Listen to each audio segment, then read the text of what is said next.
Good morning, students. Welcome to another class of physics in which we are discussing nowadays magnetic effects of electric current. So let's start it again. So we are taking here, we had already discussed about the electromagnet, that is what is electromagnet. You can look at this figure here. What is an electromagnet? So what is an electromagnet? A strong magnetic field inside a solenoid can be used to magnetize a piece of a magnetic material like a soft iron when placed inside a coil. Such a magnet is called electromagnet. Now force on a current carrying conductor in a magnetic field. How we will find? So Ampere did an experiment. Here we will discuss here about it. First of all, he had suggested as A.M. Ampere suggested that if a current carrying conductor produces a magnetic field and exert a force on a magnet, then magnet should also exert a force on the current carrying conductor. We had already we have before the ampere we only knows that if we have a current carrying conductor then it behaves like a magnet, but ampere explained us as a current carrying conductor produces magnetic field and exert a force. Similarly, magnet also can exert force on the current carrying conductor. For this he had taken he did an experiment, and for it he has taken an aluminum rod which is suspended horizontally, you can see in the figure, by a wires between the poles of a horseshoe magnet. You can see here we have taken horseshoe magnet. Horseshoe magnet is a U-shaped magnet and current is passed through the wire. Then the aluminum rod is displaced.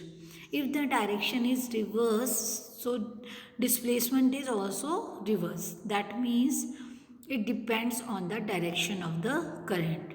So if and the force exerted is maximum when we had take that conductor perpendicular to the magnet. So that with the help of this experiment we had changed other angles also. So we had seen that the force is maximum when we had placed it perpendicular to the magnetic field.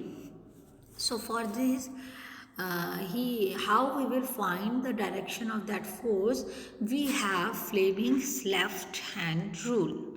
So what is Fleming's left hand rule? According to Fleming's left hand rule, we can easily first of all find the direction of a current carrying conductor. What is that? If we hold our thumb, forefinger and middle finger of the left hand, if you will take your right hand then your directions will be wrong. So if you want to find the direction, always take your left hand and extend them according to the figure which is given to here. For this you have to keep all the fingers mutually perpendicular to each other. So what is that rule? According to it, if we hold the thumb, forefinger and the middle finger of our left hand perpendicular to each other, such that the forefinger points in the direction of magnetic field, middle finger points in the direction of current, then thumb shows the direction of the force of the conductor. Okay. Now, electromagnetic induction.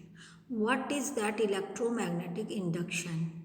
The motion of a magnet with respect to a coil or a change in the magnetic field induced a potential difference in the coil and produces induced current. This is called electromagnetic induction.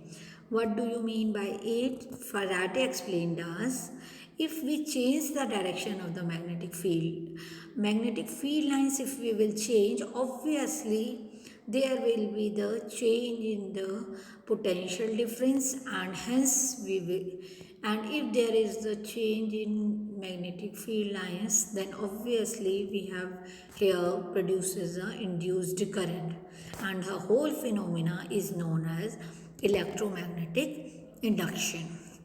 Now, how we will find the motion of a magnet with respect to coil produces induced current.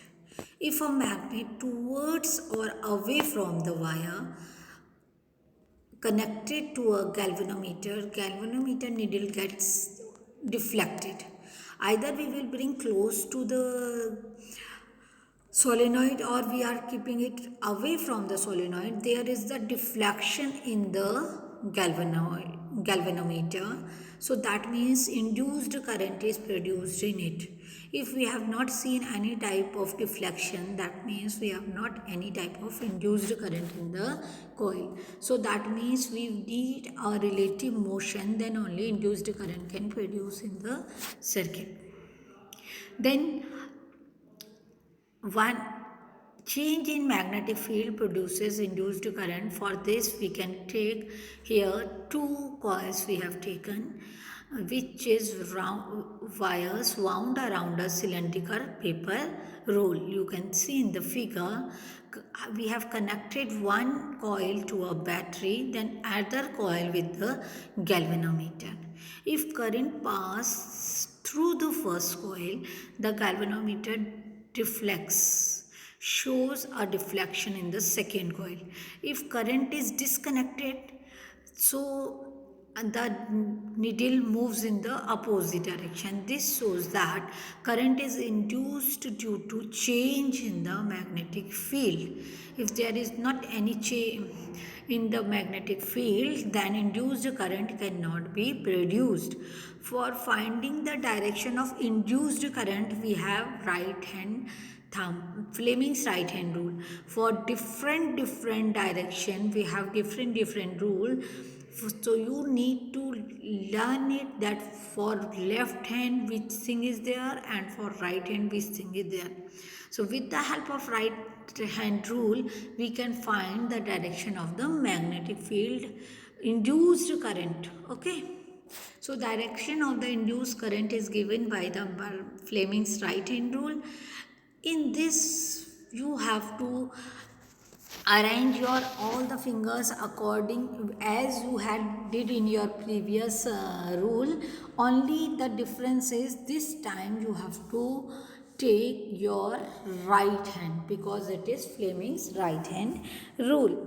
So according to this, if the thumb, forefinger and middle finger of right hand is held perpendicular to each other, such that the thumb points in the direction of motion of the conductor, forefinger points in the direction of the magnetic field, then middle finger shows the direction of the induced current. So this is Fleming's right hand rule. So for today we will discuss till here only. Remaining we will discuss later. Thank you. God bless all of you.